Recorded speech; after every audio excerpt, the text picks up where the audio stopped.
میرے نبی پاک صلی اللہ علیہ وسلم کا فرمان ہے، مصطفیٰ کریم نے فرمایا تو رب کی رضا کے لیے جھک جا، تو اللہ کے لیے جھک جا، رب تجھے عزت عطا فرما دے گا۔ تو توحید کا پہلا سبق یہ ہے کہ اللہ کے سامنے جھکنا ہے، کسی اور کے سامنے۔ معین الملت والدین عطا رسول ہند الولی حضرت خواجہ معین الدین چشتی اجمیری رحمت اللہ تعالی علیہ فرماتے میں حج کے لیے گیا، جب میں مینا مزدلفہ عرفات میں گیا تو ایک آدمی کو میں نے لبیک کہتے دیکھا۔ عقیدہ مسلمان کا رب ایک ہے، میرا رب ایک ہے، میرا رب ایک ہے، میرا مالک ایک ہے، وحدہ لا شریک ایک ہے میرا اللہ۔ فرماتے میں نے اس شخص کو دیکھا لبیک لبیک لبیک پکارتا، وہ آدمی جب لبیک کہتا تو جواب آتا لا لبیک، تو غیر حاضر ہے، پھر کہتا میں حاضر ہوں، پھر آواز آتی تو غیر حاضر ہے۔ حضرت خواجہ معین الدین اجمیری علیہ رحمہ فرماتے میں نے مجمع سے بازو پکڑ کے باہر نکالا، میں نے کہا بھائی تجھے پتا ہے جب تو لبیک کہتا ہے تو جواب آتا ہے لا لبیک، تو غیر حاضر ہے، تجھے پتا ہے؟ اب فرماتے وہ رو پڑا، کہنے لگا معین الدین مجھے پتا ہے۔ میں نے کہا اچھا؟ کہنے لگا حضور 24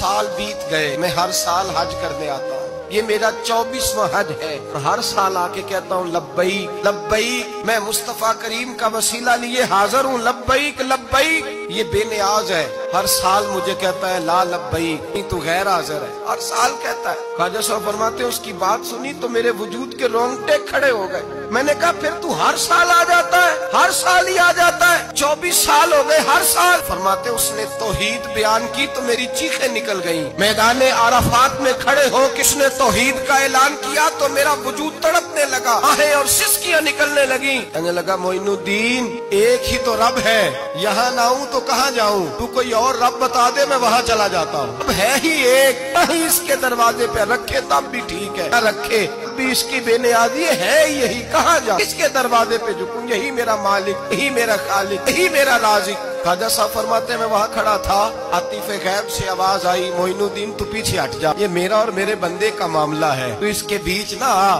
اگر میں نے ایک دفعہ بھی کہہ دیا کہ تو حاضر ہے تو یہ اگلے سال آئے گا نہیں، مجھے اس کا آنا پسند ہی بڑا ہے، 24 سال ہو گئے، اس کا بھی حج قبول فرمایا ہے، اس کی لبیک کی برکت سے قبول فرمایا۔ بھائی یاد رکھیں اور سمجھیں، توحید یہ ہے کہ میں تیرا ہوں، اے اللہ میں مالک میں تیرا ہوں، میں کدھر جاؤں؟ میرے اعلیٰ حضرت فاضل بریلوی رحمت اللہ علیہ کے والد گرامی خوبصورت بات فرماتے مجھے دعا مانگنے کا طریقہ میری بیوی نے سکھایا۔ حضرت کس طرح؟ فرمانے لگے ایک دن مجھے اس نے کوئی کام کہا، کوئی ضرورت گھر کی بتائی، تو میں نے کہا میرے پاس پیسے نہیں ہیں، کچھ دنوں میں دے دوں گا، عورتوں کا مزاج ہوتا ہے گھر کے کام انہوں نے بتانے ہوتے۔ 2-4 دن کے بعد کہنے لگی حضرت ایک کام کہا تھا، فرمانے لگی ابھی جیب میں پیسے نہیں ہیں، ذرا آتے ہیں تو کچھ کر دیتا۔ 2-4 دن کے بعد پھر عرض کرتی حضور وہ میں نے کچھ گزارش کی تھی، فرماتے مجھے غصہ آیا، ناراض ہوا، میں نے کہا تو بار بار کہتی رہتی ہے، تجھے بتایا تو ہے ابھی میرے پاس پیسے نہیں، کہیں سے آتے ہیں تو دے دوں گا۔ فرماتے جب میں نے جھڑکا تو وہ بھلی مانس رو پڑی، اور رو کر کے اس نے لفظ کہے تو مجھے رب کریم کی توحید سکھا گئی اور مجھے اللہ سے مانگنے کا طریقہ بتلا گئی۔ وہ کہ کہنے لگی حضور آپ ہی تو میرے خامد ہیں، بتائیے آپ سے نہ کہوں تو میں کس سے جا کے کہوں؟ کون ہے میرا اور کس سے جا کے کہوں؟ کس سے جا کے میں کہوں کہ میرا یہ غم بانٹ دیا جائے؟ آپ فرماتے اس نے بات کہی تو میں رونے لگا، مجھے کہنے لگی حضور کیا ہوا آپ رو پڑے؟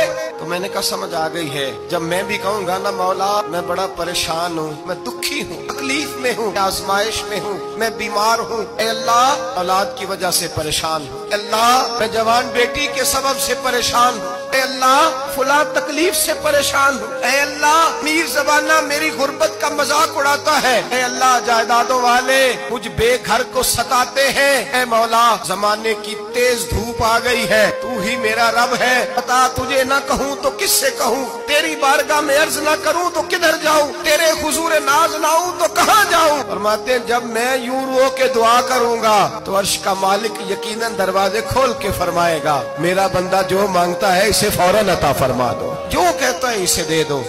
اللہ کی بارگاہ میں جھکے گا تو اللہ کے حضور توحید کا تجھے رزلٹ یہ ملے گا کہ جگہ جگہ جھکنے سے تو بچ جائے۔ دوسرا فائدہ توحید کا یہ ہوتا ہے کہ عالمگیر سوچ پیدا ہوتی ہے۔ عالمگیر توحید باری تعالیٰ کا معنی یہ ہے کہ ساری کائنات کو رب نے پیدا فرمایا ہے۔ نبی پاک نے فرمایا الخلق ویال اللہ احب الخلق الی اللہ ما احسن الی یالہ، ساری مخلوق اللہ کا خاندان ہے اور اللہ اس بندے سے محبت کرتا ہے جو اس کی مخلوق سے پیار کرتا ہے۔ یہ سوچ پیدا ہوگی، سوچ۔ جب تو اللہ تبارک و تعالیٰ کی توحید کو مانے گا تو پھر تیری توجہ جائے گی کہ تیرے نبی پاک نے فرمایا ہے سارے انسانوں کو اللہ نے بنایا ہے، کوئی اجمی نہیں، کوئی عربی نہیں، کوئی گورا نہیں، کوئی کالا نہیں، کوئی اونچا نہیں، کوئی نیچا نہیں، کوئی غریب نہیں، کوئی امیر نہیں، ہی سب میں کھڑے ہو گئے محمود و ایاز۔ نہ کوئی بندہ رہا، نہ کوئی بندہ نواز، بنداؤ صاحبو محتاج و غنی ایک ہوئے، اور تیری سرکار میں پہنچے تو سبھی ایک ہوئے۔